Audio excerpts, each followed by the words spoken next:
যে কোনে কিমান কি কৰি আছে, কোনে কিমান কি নাই কৰা, কোনে কিমান কি ফাঁকি দি আছে, গম পাইছেনে? গতিকে এই কথাখিনি আমি প্ৰতিটো উপলব্ধি কৰিব লাগিব যে সাধু সংগ লয়া তোমাক নভজি ভৰিলো মধু নামি মাধৱো হৈ গৈছে। গতিকে সাধু সংগ ঘৰৰ কিনাৰ পাই গৈছে, আপোনাৰ ওচৰ পাই গৈছে, তাৰপিছত যদি কৃষ্ণক ভজন নাই কৰা, সেইখিনি কিন্তু ভগৱন্তে আমাক চাই আছে। গতিকে তাৰ পৰা পৰিত্ৰাণ পাবৰ কাৰণে য'ত সাধু সংগ গোট খায় তাহলে আমি যত্ন কৰি আহিবৰ কাৰণে মাধৱ গৈছে। আহিলে বহু পুণ্য হ'ব আৰু বহু দুখ দুৰ্গতিৰ পৰা আপোনালোকে সমস্ত গুণে আমি পৰিত্ৰাণ পাম বুলি শাস্ত্ৰই কৈছে। এই হাতে কয়া কৃষ্ণ নিধি এৰি তাক কোন বুদ্ধি পাখণ্ড লোকৰ বোল শুনি ঘূৰকালে পাইলে আহি হা কৃষ্ণ বন্ধুগী ও কান্দি কান্দি মৰিবায়া পুনি। হাতত পাইছো আমি কৃষ্ণ নিধি, জগতৰ নিধি হল কৃষ্ণ, কাৰণে কৃষ্ণক নিধি বুলি কৈছে। এৰি তাক কোন বুদ্ধি পাখণ্ডৰ লোক বোল শুনি, যিসকলে কৃষ্ণ দেৱতাক উপাসনা কৰিব নালাগে, এই সদায় সদায় মহাভাগৱত শ্ৰৱণ কীৰ্তন মাইকত লৈ পেলাই উত্তৰ কৰি থাকে, সেইবিলাকলৈ কৈ লাভ আছে নেকি? লাভ নাই নহয়। তোমালোকে বাদ দিয়া সেইবিলাক কৰিবলৈ, তোমালোকে ঘৰতে থাকা, খোৱা বোৱা, মোবাইল চোৱা ইত্যাদি ইত্যাদি কৰা বুলি কৈ পেলাই পাখণ্ডৰ বুদ্ধিভেদ কৰে, গম পাইছেনে? গতিকে এইবিলাক আমাক যিবিলাকে কয় সেইবিলাকক পাখণ্ড বুলি কৈছে, গম পাইছেনে? সেইসকলক শাস্ত্ৰই পাখণ্ড বুদ্ধি বুলি কৈছে। গতিকে সেইকাৰণে আমি কৃষ্ণ ভগৱন্তক বহুত পুণ্যৰ ফলত আমি কৃষ্ণক কৃপানিধি হিচাপে পাইছো। গতিকে সেই হাতত পোৱা কৃষ্ণজনাক আমি যদি ভকতি কৰি আমাৰ জীৱনটো আমি সেৱাৰ নামত উৎসৰ্গিত কৰিব নোৱাৰো, তেতিয়াহ'লে আমাৰ জীৱনটো বিফল হৈ যাব। বিফল হৈ যোৱাৰ মাত্ৰ কি হ'ব গম পায়নে? আপুনি যাৰ আছে পুণ্য অসংখ্যাত, কৃষিজনে পাতে গান কৃষ্ণৰ কথাত, পুণ্যৰ বলত আহি পেলাই আমি এই কলিযুগত ভগৱন্ত কৃষ্ণক ডাইৰেক্ট সাক্ষাৎ পাইছো। বহু ব্যক্তিয়ে কোটি কোটি দেৱ দেৱী উপাসনা কৰি আছে, কিন্তু কৃষ্ণক সাক্ষাৎ কৰিব পৰা নাই। সেইকাৰণে শাস্ত্ৰই মহাভাগৱত শাস্ত্ৰই কৈছে যে কৃপানিধিক আমি হাততে পাইছো। যিজন জগতৰ ঈশ্বৰ, দেৱতাসকলে গৈ পেলাই তুতি কৰি আছে, মিনতি কৰি আছে যে আমাক বিদ্যাসুৰ নামৰ অসুৰে আহি পেলাই গোটেই ৰাজ্যভাৰ ইত্যাদি কৰি তিনি তলিব লৈছে, আমাক পৰিত্ৰাণ কৰা। তোমাৰ চৰণ প্ৰবৰ্তত আমি দীঘল দি পেলাই শৰণাগত হৈ পেলাই শৰণ পঠিছো। সেই দেৱতাসকলে তুতি কৰি আছে, আৰু তেনেকুৱা এজন জগতৰ সৃষ্টিকৰ্তাক আমি হাততে পাইছো কৃপানিধি হিচাপে। আৰু পাই পেলাই যদি আমি হেৰুৱাই দিওঁ, আমাৰ সমস্ত যিটো ধাৰা, আপোনাৰ বংশাৱলীৰ যিটো ধাৰা, সেই ধাৰাটো নৰকামীলৈ গুচি যাব বুলি কৈছে। ঈশ্বৰে দি চাইছে, যদি আপুনি সেই পথত আপোনাৰ উঠি অহা প্ৰজন্ম হওক, আইগৰাকী হওক, বাপজনক হওক, প্ৰত্যেকজন ঘৰৰ ব্যক্তি যদি কৃষ্ণ ভক্তি দৰ্শনৰ মাজেদি আগুৱাই নিনিয়ে, পথটো তেতিয়া ঈশ্বৰে কাটি পেলাই বেলেগ ফালে লৈ যাব, ঘূৰাই পেলাই নৰকলৈ লৈ যাব। এইটো হৰি নামৰ শাস্ত্ৰ বুলি আছে। এইটো একদম চিৰন্তন সত্য কথা, গম পাইছেনে? এইখিনি একদম শাস্ত্ৰসন্মত কথা, আৰু এইখিনি ভক্তি তত্ত্বৰ বৃহত্তৰ কথা।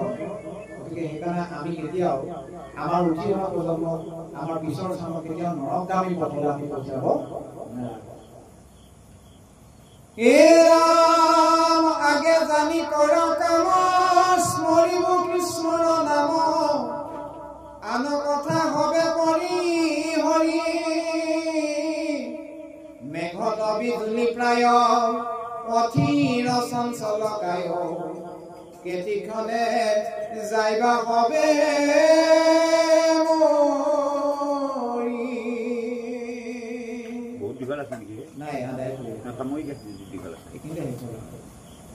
আমাদের জীবনটা বলে পশুপালের বাণী কয়, হেরিয়ে কয় কিংবা অনিতাদি বাণী কয়।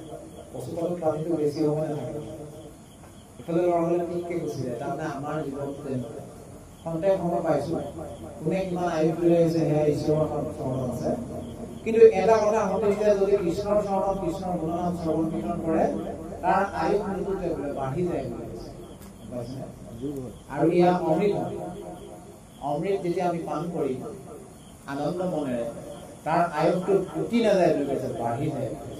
আৰু যদি আমি পাখণ্ডৰ বুদ্ধি আচৰণ কৰোঁ তেতিয়া আমাৰ আয়ুটো বুদ্ধি গুচি যায়। নমো নমো প্ৰাণ কৃষ্ণ সদয় ভক্তৰ কৃষ্ণ পাতে কত কৰা উপশম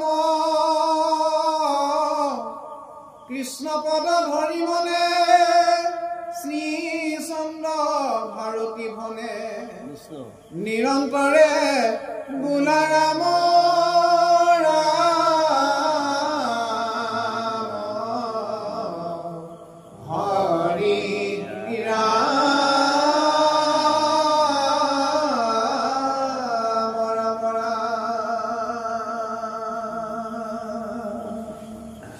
জয় ৰাম জয় নাৰায়ণ জয় কৃষ্ণ জয় জগদ্গুৰু শ্ৰীমন্ত শংকৰ হৰি ৰাম কৃষ্ণ। বিষ্ণুৰ আদেশত বৰ্জনী কাইলৈ ভালে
কৃষ্ণ।